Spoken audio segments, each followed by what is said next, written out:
자리가 혹시 없으면 요 위에 우리 자리 깨끗하게 치워놨거든요. 그래서 위에 앉으셔도 될 것 같습니다. 밑에 공간이 조금 부족하네요. 네. 우리 시간보다 중요한 것이라는 제목으로 오늘은 민수기 33장 말씀을 함께 나눠보도록 할 텐데요.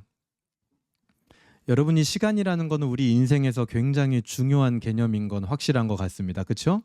시간을 어떻게 쓰느냐에 따라서 우리의 미래의 결과들이 사실은 많이 결론 지어지기도 하고, 또 시간을 허투루 쓰게 된다면은 또 우리 인생에 있어서 미래에 있어서 시간을 허투루 쓴 것에 대한 결과를 우리가 그대로 맞이한다라는 거, 그것은 우리가 이 세상을 사는 사람이라면 누구나 벗어날 수 없는 공식인 것 같습니다.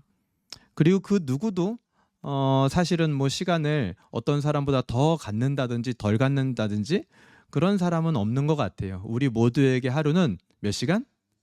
24시간. 혹시 나는 25시간, 26시간을 살고 있다 하시는 분 있으신가요? 뭐 그렇게 살고 싶어도 그렇게 살 수가 없죠.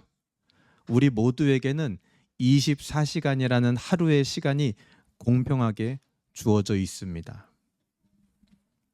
그런 인생을 보내면서 어떤 일들을 만나게 됩니다. 그래서 어떤 일은 시간이 흐르면 해결될 것 같은 일들도 있었고, 또 어떤 일들은 시간이 흘러도 해결되지 않을 것 같은 일들도 우리가 인생을 살다 보면 만나게 됩니다. 여러분도 아시다시피 대부분의 일이나 뭐 대부분의 사람들은요, 시간이 흐르면 변하게 마련입니다. 그렇죠? 일들도 조금씩 변해져 가고 사람들도 조금씩 변해져 갑니다. 그러나 시간이 흘러도 잘 변하지 않는 게 있습니다. 그게 뭘까요? 저는 사람의 마음이라고 생각을 합니다. 이게 이제 어떤 의미에서 잘 변하지 않는 것이다라고 말하는지가 굉장히 중요한데요. 여러분, 사람의 마음, 내 안에 있는 그 본성, 그리고 옛날부터 가지고 있었던 그 습관, 그것이 어떤가요? 시간이 흐르면 잘 변하시던가요? 잘 변하지 않습니다. 그런 의미에서 말씀을 드리는 거예요. 사람의 마음이 잘 변하지 않는다. 사람의 마음과 본성이라는 거, 그 본성에 따른 습관이라는 게요, 좀처럼 잘 변하지 않습니다. 잘 변하지 않는 우리의 마음과 본성 앞에서 우리는 때로는 뭘 느낍니까? 굉장히 무기력함을 느낍니다. 특히 어떨 때요? 똑같은 습관이 자꾸만 내 안에 반복이 될 때요. 그러지 말아야 된다는 걸 알지만 여전히 또 그 습관을 행하고 있을 때 굉장히 무기력해지죠. 무너질 때가 많습니다. 다시는 이거 하지 말아야겠다. 내 인생에 하나도 도움이 되는 게 없구나라고 의지를 가지고 마음을 먹었는데 이상하게 내 저 깊숙한 곳에 있는 욕구와 마음은 변하지 않아서 또다시 그 습관대로 행하고 있는 거예요. 그럴 때 우리 마음이 굉장히 무기력함을 느끼고 무너진다라는 겁니다. 그래서 사람의 본성과 마음은 잘 변한다, 변하지 않는다? 잘 변하지 않는다, 좀처럼. 오늘 이스라엘 이 광야 여정의 총정리가 나오는 본문입니다. 이스라엘 백성들이 광야에 들어서고 나서 많은 시간이 흘렀습니다. 그리고 오늘 여정을 보니까 굉장히 복잡해 보여요. 시간도 오래 지났고요. 한 세대가 교체될 정도로 많은 세월을 광야에서 보냈습니다. 그런데 그럼에도 불구하고, 그러니까 오랜 시간이 흘렀고 세대가 교체되었음에도 불구하고 이스라엘에게 변하지 않고 나타나는 패턴이 있어요. 똑같은 실수와 똑같은 잘못을 비슷한 타이밍에 항상 한다라는 거예요. 잘 안 변해요, 이스라엘이. 시간이 많이 흘렀지만. 그 이스라엘의 모습 속에 우리의 모습이 있는 것이고요. 그 이스라엘의 여정 속에 우리의 인생도 사실은 있는 겁니다. 오늘 본문을 통해서 우리의 인생 안에서도 이 시간이 흘러도 잘 변하지 않았던 것들, 그래서 내가 너무 답답했던 것들, 그것들에 대한 실마리를 발견하는 시간이 되기를 주님의 이름으로 소망합니다. 우리 본문으로 한번 들어가 볼까요? 33장 1절입니다. 모세와 아론의 인도로 대오를 갖추어 애굽을 떠난 이스라엘 자손들의 노정은 이러하니라. 모세가 여호와의 명령대로 그 노정을 따라 그들이 행진한 것을 기록하였으니 그들이 행진한 대로의 노정은 이러하니라 하면서 지나온 모든 여정을 정리해라라고 하나님이 명령을 하셨어요. 지나온 시간들, 지나온 세월들, 지나온 경로들, 거기서 무슨 일이 있었는지 인간들끼리 모여서 스스로 정리해야겠다 이게 아니라 하나님이 명령을 하신 거예요. 마찬가지. 우리도 우리의 신앙과 인생의 여정을 이렇게 좀 여유를 가지고 때로는 정리해 볼 필요가 한 번쯤은 있습니다, 여러분. 한 번쯤은. 여러분 한번 정리해 보신 적이 있으신가요? 여기 이제 모인 분들이 연령대가 각자 다 다른데요. 어떤 연령이든 여러분들이 지금 뭐 10대를 지나고 있든 20대를 지나고 있든 30대든 40대든 50대를 지나고 있든 내 인생과 신앙을 한번 여유를 가지고 이렇게 돌아보고 정리해 본 경험이 있으신지 제가 묻고 있는 겁니다. 그렇게 해볼 필요가 있다라는 거죠. 하나님은 그걸 명령하신 겁니다. 한 번쯤은 좀 정리해 봐라. 40년이 흘렀으니까. 우리 성경대로 해보자면 한 40년이 흐르면 한 번은 좀 정리해 봐야겠네요. 인생에 있어서 여러분 나이가 이제 40이 되신 분들 한 번쯤은 정리를 해보셔야 됩니다. 내 인생에 지금 어떤 곡선을 따라서 어떤 흐름을 따라서 여기까지 흘러왔는지. 그래서 이제는 그냥 시간에 내 맡기는 게 아니라 명확하게 파악해야 될 타이밍이 된 거예요. 어떤 지점에서 내가 무너지는지, 어떤 지점에서 항상 더뎌지는지, 어떤 지점에서 항상 내가 포기하게 되는지, 어떤 지점에서 나는 한없이 기쁨으로 날아올랐는지 그거를요 파악을 해야 돼요. 만약에 우리가 인생을 사는데 신앙생활 하는데 그런 거를 정리해 볼 시간도 없이 내가 너무 바쁩니다. 그런 거 돌아볼 시간이 어디 있습니까? 만약에 그런 신앙생활을 여러분 하고 계시다면요 꼭 기억하셔야 됩니다. 여러분 신앙생활은 숙제가 아닙니다. 신앙생활은 빨리 해치워야 하는 것들이 아니에요. 신앙생활은 하기 싫은데 해야 되는 것들이 아닙니다. 신앙에는 왕도가 없습니다. 하나님의 명령 따라 정리해 봐야 하는 시간도 여유를 가지고 반드시 필요한 거예요. 그것조차도 명령이에요. 여유를 가지고 정리를 해야 되는 것조차도 하나님의 명령입니다. 난 바쁜데 그런 거 할 틈이 없는데 그게 아니에요. 반드시 그 지점을 거쳐 가야 된다는 거예요.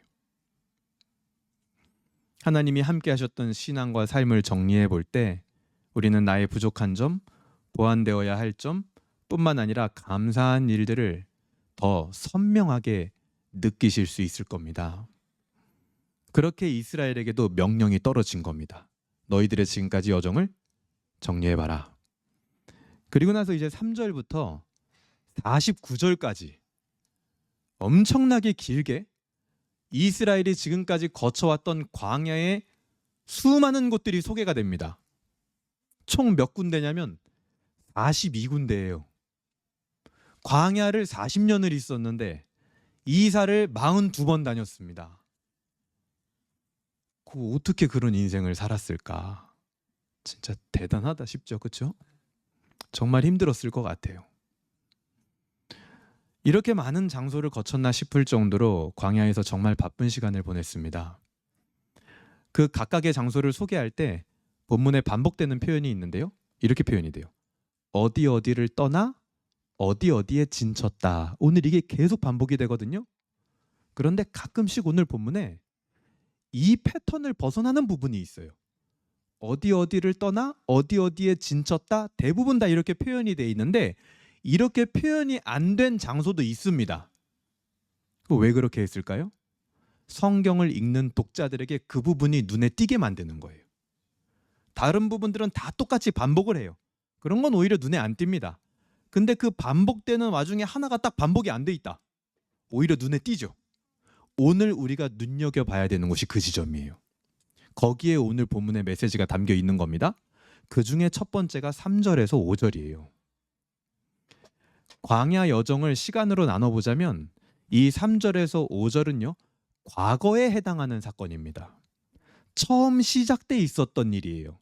그 시작 때 이스라엘이 무엇을 경험했느냐? 3절 같이 읽어볼까요? 시작. 그들이 첫째 달 15째 날에 라암셋을 떠났으니 곧 6월절 다음 날이라. 이스라엘 자손이 애굽 모든 사람의 목전에서 큰 권능으로 나왔으니. 자, 이스라엘의 출애굽은 무슨 사건과 함께 시작됐습니까?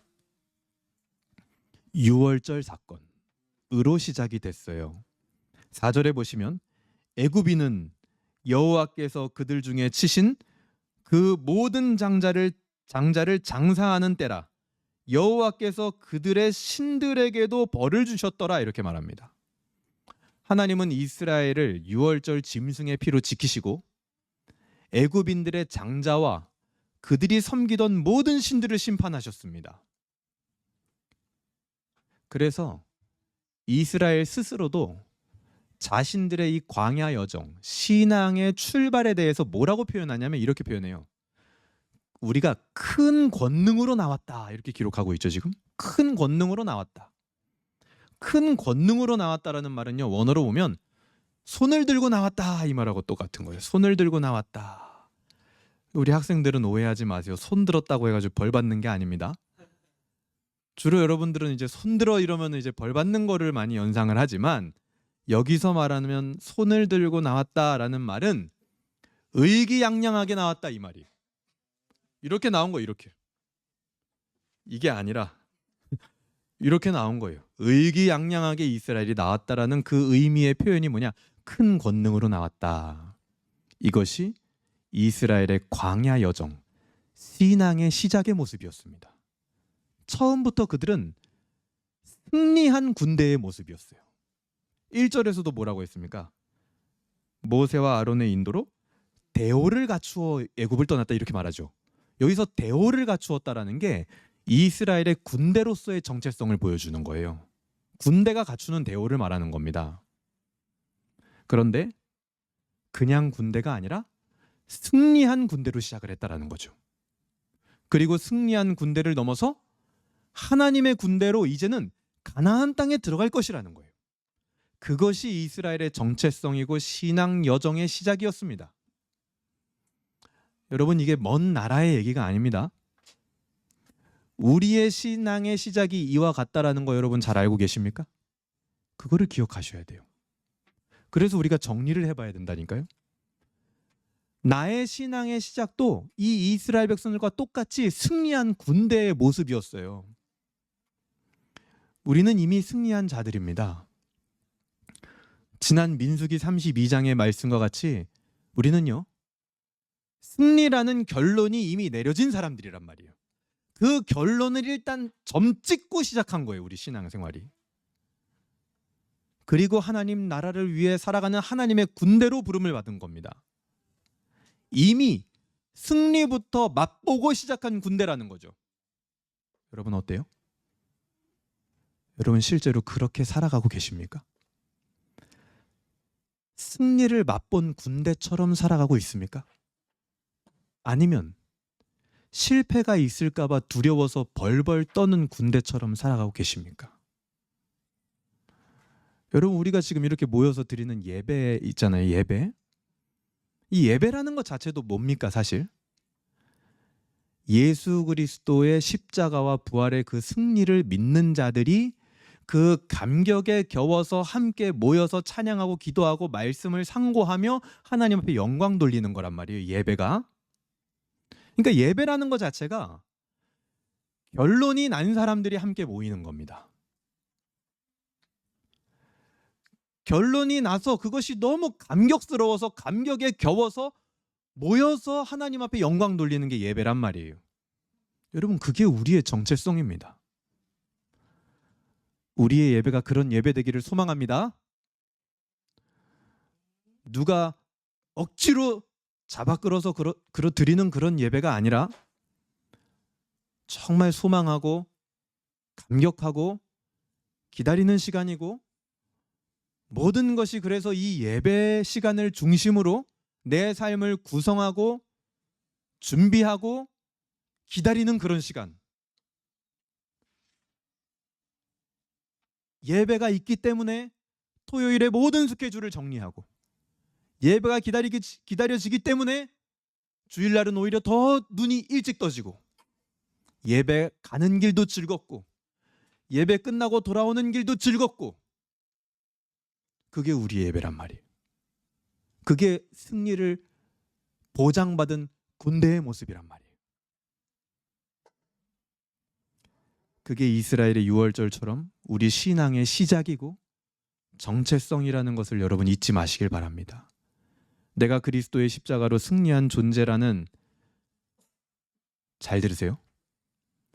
내가 그리스도의 십자가로 승리한 존재라는 그 객관적인 사실이 예배 가운데 주관적인 감격으로 이어지지 않으면 죄송하지만 그건 시작 지점부터 다시 돌아봐야 되는 신앙입니다. 예수 그리스도의 십자가와 부활로 저는 승리했습니다. 그거는 그냥 객관적인 사실일 뿐이에요. 귀신도 사탄도 그건 압니다. 불신자도 기독교 서적 몇 권만 읽으면 그건 알아요. 객관적인 사실이죠. 근데 예배 가운데 그게 나의 주관적인 감격으로 이어지고 있느냐? 이게 굉장히 중요한 거죠. 그게 되고 있지 않으면, 여러분 죄송하지만 오늘 하나님이 명령하신 것처럼 시작 지점부터 다시 돌아봐야 돼요. 그런 신앙인 겁니다, 지금 내가. 그러니까 특히 이제 우리 교회 같은 경우는 이제 또 개척교회이지만 또 이 개척교회인데 함께 예배드리겠다라고 여기 지금 모인 분들이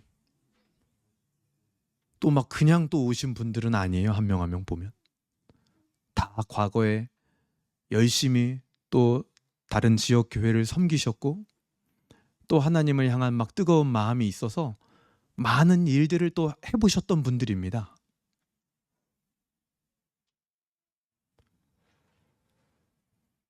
그 말은 예배 때나 교회 생활을 할 때 주로 어떤 일을 많이 해봤다라는 거예요.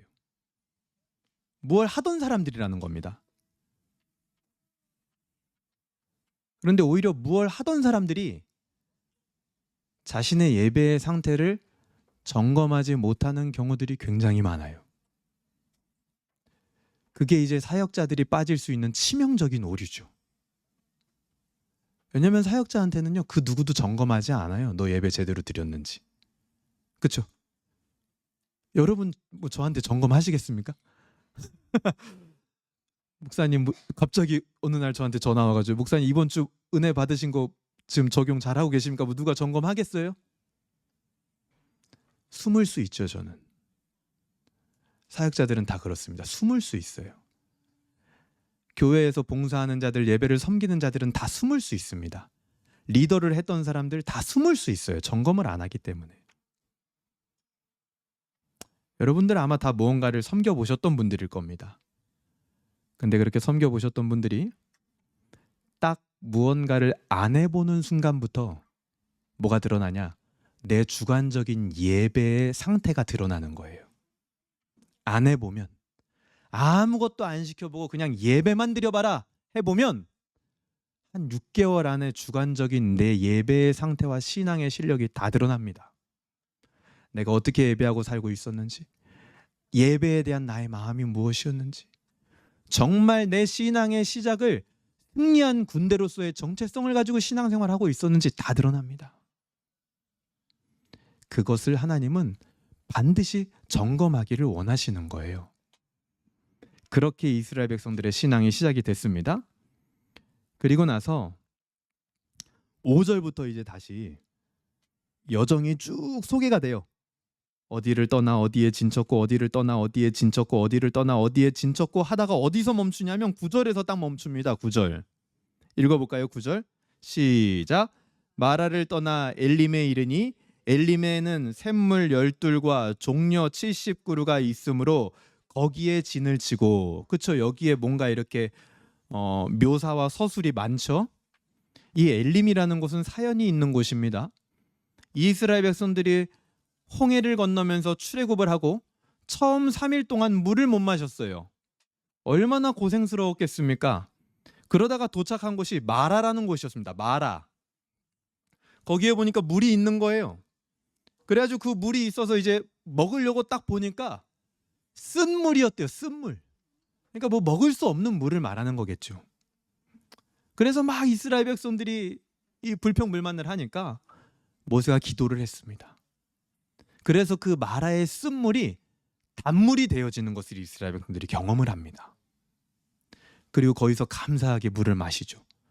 그리고 나서 조금 더 가보니까 샘물이 12개나 있고 종려나무가 70그루가 있는 정말 쉬기 좋은 천국과 같은 곳을 만났는데 그곳이 바로 어디냐? 엘림이라는 곳이었어요. 처음에는 물을 먹지 못해서 고생했지만 결국에는 엘림이라는 큰 쉼을 얻었던 기억, 이스라엘에게는 아주 좋은 기억이죠. 여러분 어때요? 우리 신앙도 이렇게 돌아보면, 우리 인생도 이렇게 돌아보면 그런 좋은 기억 하나쯤 있습니까? 없습니까? 그 뭐 한 2명 빼고 다 없는 사람들처럼 그 뭐 평생 난 저주만 받고 살았다 막 그 밑에 보세요. 그 이스라엘 백성들이 그 똑같이 합니다 지금. 그 좀 그 밑에 이제 더 보시면 그 밑에 이제 장소들이 또 쭉 소개가 돼요. 어디를 떠나 어디에 진쳤고 어디를 떠나 어디에 진쳤고 쭉 하다가 어디서 멈추냐면 또 14절에서 멈춰요. 같이 읽어볼까요? 14절 시작. 알루스를 떠나 르비딤에 진을 쳤는데 거기는 백성이 마실 물이 없었더라. 자, 이 르비딤은 어떤 곳이냐? 마라에서 쓴물이 단물되고 엘림에서 샘 12를 만나서 물 실컷 마셨죠. 그리고 나서 르비딤에 도착했는데 르비딤에 또 물이 없는 거예요. 그러니까 이스라엘 백성들이 어떻게 하는 줄 아십니까? 물 달라고 불평하는 수준이 아니라 하나님 없는 거 아니야? 의심을 해버려요. 하나님이 있는 거 맞냐? 의심을 했던 장소가 이 르비딤입니다. 엘림의 좋은 기억은 어느새 잊어버리고 물이 없다고 하나님이 계신지 의심했던 곳. 제가 방금 전에 좋은 기억 하나쯤 있었죠? 하고 물어봤는데 언제 있었느냐 하는 표정으로 표정을 지었던 그 표정으로 서 있었던 곳 바로 르비딤. 이스라엘의 이 과거 여정은 항상 이런 도식을 따릅니다. 좋은 기억과 좋지 못한 기억, 긍정의 기억과 부정의 기억이 반복되는 시간이었어요. 근데 이게 이스라엘의 과거뿐만이 아닙니다. 오늘 쭉 넘어갑니다. 14절에서 쭉 15절에서 지나오다 보면 그 다음 멈추는 데가 어디냐면요 37절이에요. 같이 읽어볼까요? 시작. 가데스를 떠나 에돔 땅 변경에 호르산에 진을 쳤더라 하면서 그 뒤에 호르산에 대한 얘기가 나오거든요. 이 호르산에 도착한 건 광야 40년을 다 종료해가는 시점에서 도착한 곳입니다. 시간으로 구분을 짓자면 과거가 아니라 현재라는 바운더리에 포함되는 지금 장소예요. 거기서 무슨 일이 있었냐? 38절에 보면 이스라엘 자손이 애굽 땅에서 나온 지 40년째 5월 초하루에 제사장 아론이 여호와의 명령으로 호르산에서 올라가 거기서 죽었으니. 여기서 무슨 일이 있었어요? 아론이 죽었습니다. 아론의 죽음은 1세대의 끝을 알리는 소식이에요. 좋은 소식이 아닙니다. 사실은 부정적인 소식이죠. 1세대가 다 죽었다 결국에는. 그리고 나서 곧이어 40절에 보면 어떤 내용이 나와요? 가나안 땅 남방에 살고 있는 가나안 사람 아랏 왕은 이스라엘 자손이 온다는 소식을 들었더라 하면서 이 아랏 왕이 등장을 하는데 여기도 지금 기존의 패턴을 벗어나서 약간 설명이 가미되고 있는 거예요. 이 아랏 왕과 이스라엘 백성들이 만나서 전쟁을 했습니다. 근데 그 전쟁에서요 정말 달콤한 승리를 맛봐요. 이건 어때요? 아론의 죽음과 대비되는 긍정적이고 희망적인 사건이죠. 과거에도 긍정과 부정이 교차됐었습니다. 현재라는 시간 속에서도 아론의 죽음과 아라단과의 전투에서 승리한 긍정과 부정이 교차되고 있는 거예요. 그리고 나서 50절부터는 보면 시간으로 구분을 하자면 미래에 해당합니다. 미래. 근데 역시 이 미래도 동일한 도식으로 그려져요. 51절 보세요. 이스라엘 자손에게 말하여 그들에게 이르라. 너희가 요단강을 건너 가나안 땅에 들어가거든 그 땅의 원주민을 너희 앞에서 다 몰아내고 그 새긴 석상과 부어 만든 우상을 다 깨뜨리며 산당을 다 헐고 그 땅을 점령하여 거기에 거주하라. 내가 그 땅을 너희 소유로 너희에게 주었음이라. 가나안 땅은 내가 너희에게 준 내 땅이다. 이스라엘 백성들에게는 희망적이고 긍정적인 메시지죠. 그러나 55절 보세요. 너희가 만일 그 땅의 원주민을 너희 앞에서 몰아내지 아니하면 너희가 남겨둔 자들이 너희 눈에 가시와 너희 옆구리에 찌르는 것이 되어 너희가 거주하는 땅에서 너희를 괴롭게 할 것이요 나는 그들에게 행하기로 생각한 것을 너희에게 행하리라. 이건 어때요? 전혀 긍정적이지 않죠. 부정적이죠. 미래에서도 긍정과 부정이 함께 교차되고 있네요. 근데 여기서 중요한 게 이 55절에서 56절을 오해하면 안 됩니다. 원주민을 몰아내라 이거를 해석하는 게 굉장히 중요한데요. 결론부터 말씀드리면 원주민 그 자체가 문제다 이렇게 말하고 있는 게 아닙니다. 오늘 본문이. 무조건 가나안 사람이라고 해서 다 적대시해야 되고 몰아내야 되느냐? 아니에요. 왜냐? 가깝게 성경 구약 성경에 여호수아서에서만 보더라도 가나안 여인이었던 라합은요. 가나안 사람이지만 하나님의 백성이 됐어요? 안 됐어요? 됐어요. 그런 사람들이 굉장히 많습니다.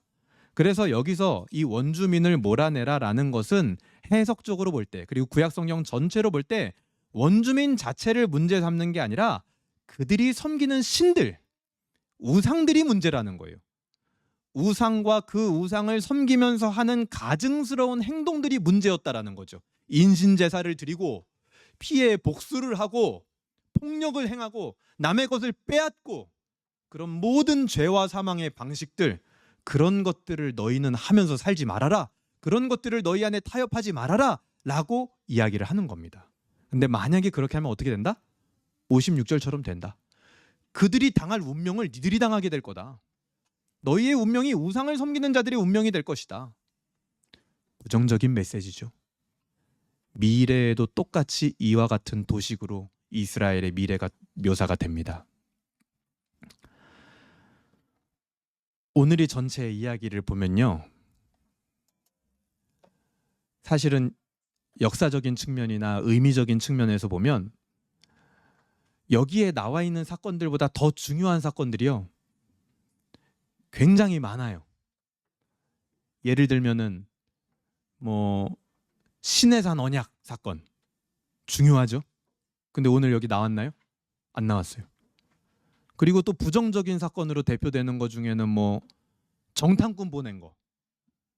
그게 가장 부정적이잖아요. 근데 여기 나왔어요? 안 나왔단 말이에요.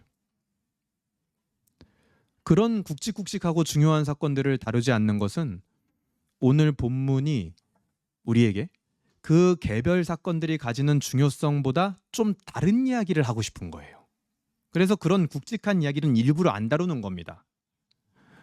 오늘 이스라엘의 여정은 과거, 현재, 미래로 볼 수도 있고 1세대, 2세대, 그리고 가나안 세대 이렇게 나눠서 볼 수도 있을 겁니다. 어떻게 봐도 상관은 없어요. 중요한 건 모든 시간과 모든 세대에 걸쳐서 부정과 긍정의 요소가 혼재되어 있다. 우리도 똑같죠?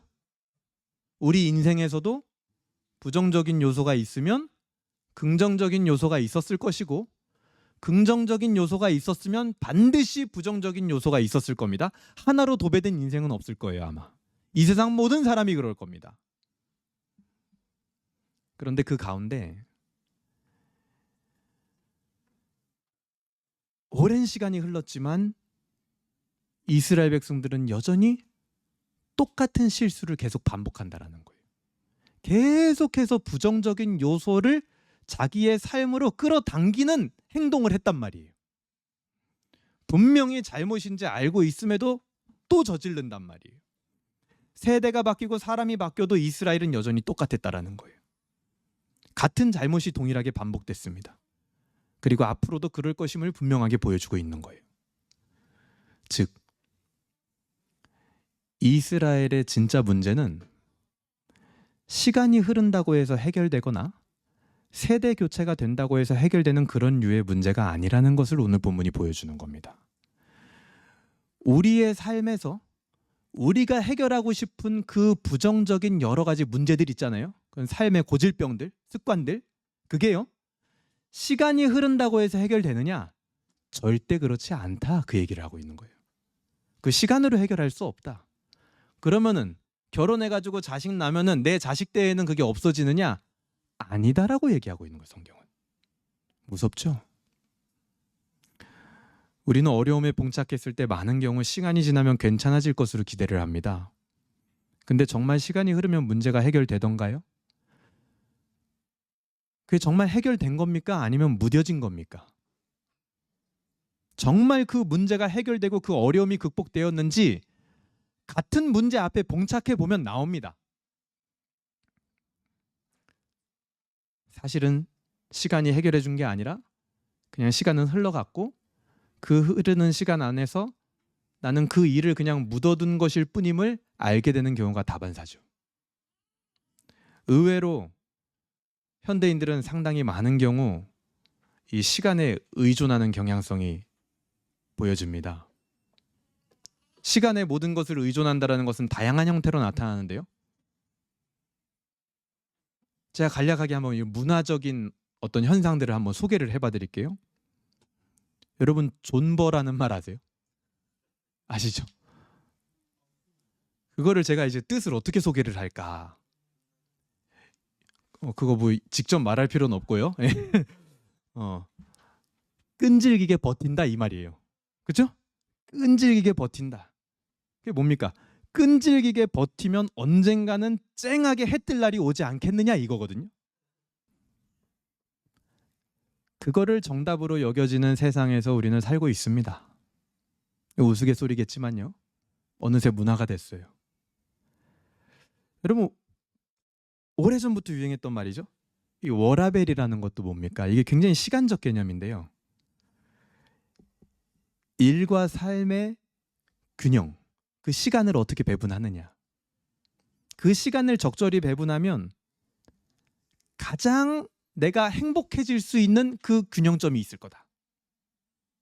현재 불만족스러운 내 삶의 해결을 시간 배분 속에서 찾고 있는 겁니다. 시간에 의존돼 있는 것도 이것도 시간에 의존돼 있는 거죠. 계속해서 유행하고 있는 용어 중에 하나가 이제 갓생산다 이런 말도 있죠. 여러분, 갓생산다라고 할 때 그게 보통 어떤 이미지를 가져오나요? 부지런하고 다른 사람의 모범이 될 만한 삶, 시간을 아주 촘촘히 쓰고 효율적으로 써서 생산적인 하루를 보냈을 때 오늘 갓생 살았다 이렇게 얘기하거든요. 내 삶의 가치 판단을 시간에 의존하고 있는 겁니다. 옛날에는 가성비가 중요하다고 했죠. 가성비, 그렇죠? 가격 대 성능비. 근데 요즘 그거보다 더 중요한 게 있대요. 시성비, 시간 대비 성능. 단순히 돈을 아껴주는 게 중요한 게 아니라 내 시간을 얼마나 아껴줬느냐, 이게 중요한 소비 기준이래요. 예를 들면 장편 드라마 시리즈 같은 거 있잖아요. 그것도 이제 다 보기에는 시간이 아까워. 그래서 이제 유튜브 들어가면 뭐가 있습니까? 결론부터 말해주는 영상이 있거나 아니면 몰아보기. 그게 있어요. 무슨 드라마 몰아보기 하면은요 10시간짜리인데 딱 1시간 안에 끝냅니다. 요약을 기가 막히게 해놨어요. 그거 보면은 굳이 본편을 다 볼 필요가 없을 정도로 만족한 느낌이 나요. 시성비, 시간에 굉장히 의존돼 있는 거죠. 명품관이나 유명 식당 앞에서 오픈런 이런 말 들어보셨을 거예요. 줄을 대신 서주는 아르바이트가 있을 정도입니다. 1분 1초를 아껴 쓰는 현대사회를요 분초사회라고 부른대요. 이 모든 것이 뭡니까? 시간이라는 것에 상당히 의존된 우리의 실상이고, 시간이라는 것에 의존할 수밖에 없는 우리의 한계를 보여주는 거예요. 시간에 짓눌려 살고 있다는 거죠. 그러면서 이 시간이 모든 것을 해결해 줄 것으로 믿고, 이 시간 안에서만 내가 어떻게 하면은 분명히 나도 괜찮은 삶이 될 거야, 행복한 삶이 될 거야 라는 막연한 바람을 가지고 있는 겁니다. 여러분, 아까 말씀드렸던 시간뿐만 아니라 사람이 바뀌는 것, 세대 교체도 어떻게 보면 이와 같은 맥락 속에서 우리가 읽을 수 있겠죠? 세대 교체가 되면 어떤 문제가 해결될 것으로 생각하는 경우들이 있습니다. 그래서 어떤 공적 집단이 문제가 생기면 항상 꼭 나오는 말이 뭡니까? 세대 교체해야 된다. 하지만 정말 세대 교체가 여러분 답입니까? 세대 교체를 해서 해결이 됐습니까, 진짜로? 세대는 교체되었지만 새로운 세대가 그전 세대의 습관을 그대로 답습하고 있다면 더 절망이에요, 더 절망. 아무 소용이 없는 겁니다. 오히려 세대 교체로 인해서 한 집단이 더 퇴보할 수 있다는 게 역사에서 많이 나타났어요. 세대 교체도 답이 아니라는 걸 우리는 잘 압니다. 그러나 그럼에도 불구하고 그것밖에는 희망을 걸어볼 수밖에 없는 우리의 현실과 한계를 잘 보여주는 거죠. 여러분, 시간에 의존된 삶의 외피는 사람이 봤을 때는 능동적이어 보일 수는 있을지 모르겠습니다. 하지만 실상은 우리를 굉장히 수동적으로 만드는 것입니다. 그것은 6월절에 승리하는 모습으로 애굽을 나왔던 군대의 모습이 아니에요. 가야 할 목적지와 정확한 명령을 가진 집단이 아니라 스스로는 아무것도 해결할 수 없는, 그래서 시간이 흐르기를 기다릴 수밖에 없는 무력한 존재처럼 스스로를 여기게 만들어버리는 겁니다. 이거는 시간이 흘러가야 해결되는 문제지 내가 뭐 어떻게 해 그거를. 무력한 모습이죠. 수동적인 모습이죠. 시간만 바쁘게 보내거나 잘 쓰면 그냥 잘 산 것처럼 믿게 만들어버리는 거예요. 이건 현대사회의 치명적인 우상입니다. 우상.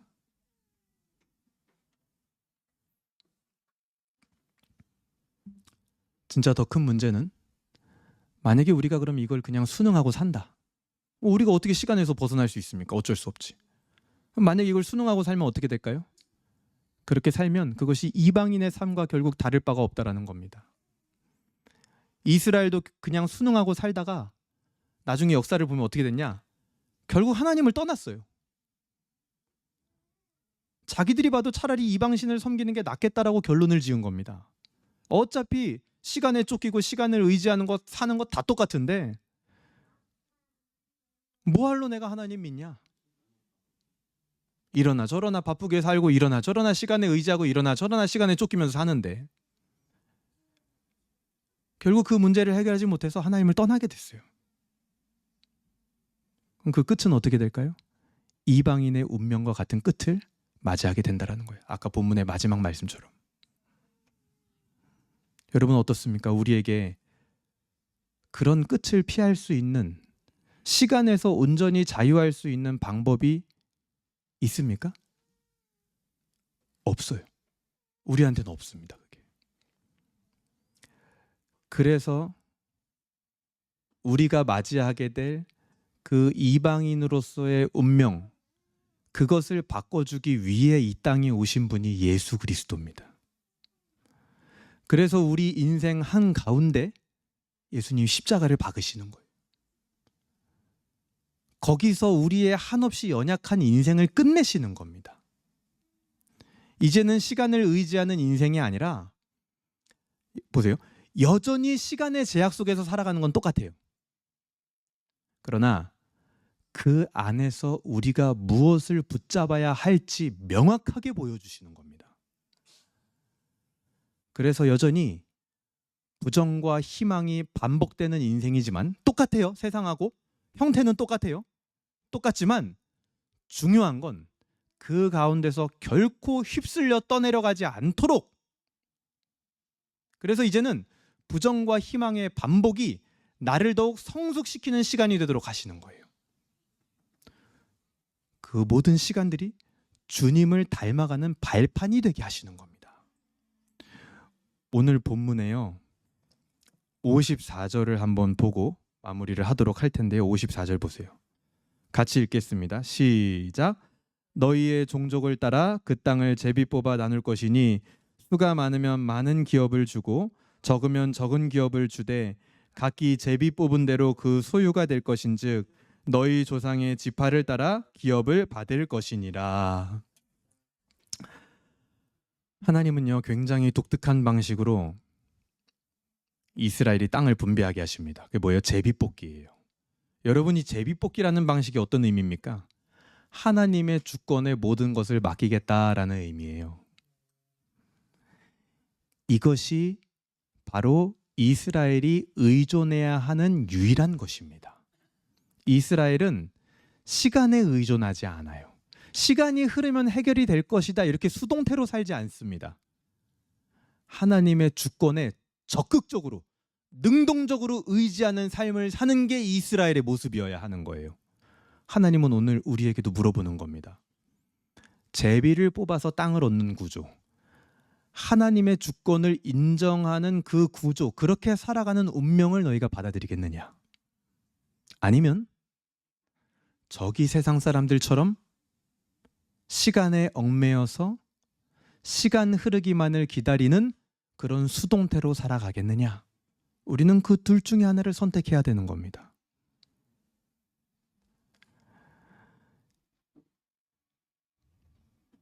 신약 에베소서 5장 16절은요, 우리에게 이렇게 말합니다. 세월을 아끼라, 때가 악하니라. 이때 시간을 아끼라는 것은 무작정 시간을 바쁘게 보내라든지 아니면 무작정 시간이 흐르면 되겠지, 그렇게 살라는 게 아닙니다. 15절부터 보면 이렇게 나와 있어요. 지혜 있는 자같이 행하라. 이 지혜가 무엇인가? 그 다음 구절 17절에 보면 이렇게 돼 있어요. 오직 주의 뜻이 무엇인가 이해하는 것이 지혜다.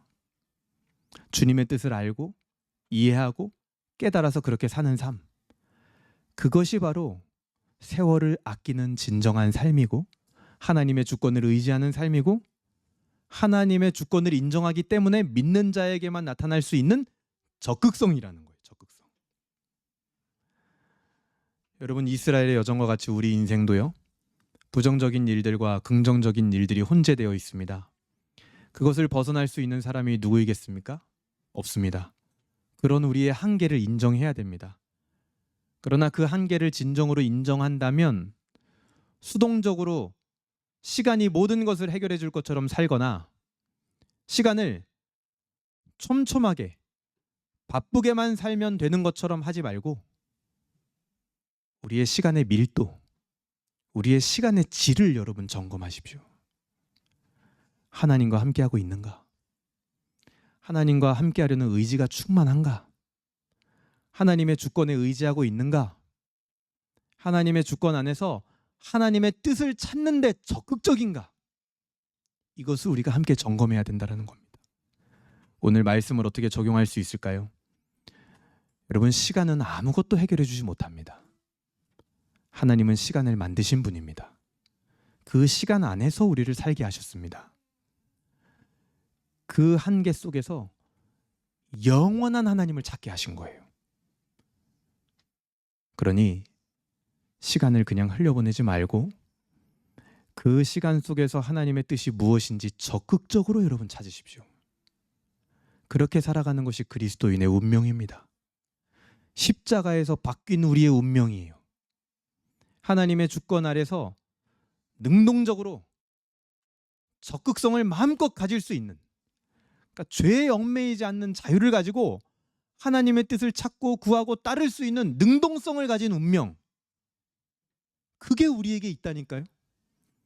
내 뜻대로 내 땅을 차지하는 것보다 하나님이 정해주신 땅에서 하나님을 즐거워하는 거, 그게 훨씬 더 큰 영광임을 여러분 기억하십시오. 그러니까 제비뽑기는요, 하나님의 절대 주권에 대한 즐거운 항복인 거예요. 굉장히 적극적인 항복인 겁니다. 부디 여러분의 그 바뀐 운명을 그대로 수용하는 은혜가 있기를 주님의 이름으로 소망합니다. 웨스트민스터 소요리 문답 11문에 보면 하나님의 섭리란 무엇인가 이렇게 질문합니다. 하나님의 섭리란 가장 거룩하고 지혜롭고 권능 있게 모든 피조물과 그 모든 행동을 보존하시며 통치하시는 것입니다 라고 답변을 해요. 우리가 제비뽑기, 즉 하나님의 주권을 인정하는 이유는 하나님이 우리 인생을 우연 가운데 던져두신 게 아니라 가장 지혜로운 방법으로 우리를 통치하고 계심을 믿기 때문입니다. 우리 교회는요, 단순히 시간이 해결해 주겠지 혹은 그냥 세대가 교체되면은 괜찮아지겠지라는 그런 조직이 아니라 전 세대가 하나님의 통치 아래 자발적으로 복종하는 그런 군대가 되기를 소망합니다. 말씀을 정리하겠습니다. 하나님은 우리가 시간의 노예가 아니라 하나님의 영원한 동역자로 거듭나시길 원하십니다. 광야에서 지나온 42곳은 이스라엘이 버틴 시간이 아니라 하나님이 그들을 빚으신 시간입니다. 우리의 마라와 엘림이 반복되는 일상 속에서 시간이 해결해 주기를 기다리지 마십시오, 여러분. 그 시간의 주인이신 하나님께 묻고 나오고 적극적으로 하나님의 뜻을 찾으며 여러분의 인생을 맡기시길 바랍니다. 그것이 승리한 군대의 마땅한 권리이고 끝까지 승리하는 유일한 길이고 가장 적극적인 우리의 싸움이 되는 줄로 믿습니다. 한 주도 그렇게 살아가는 은혜가 있기를 주님의 이름으로 소망합니다.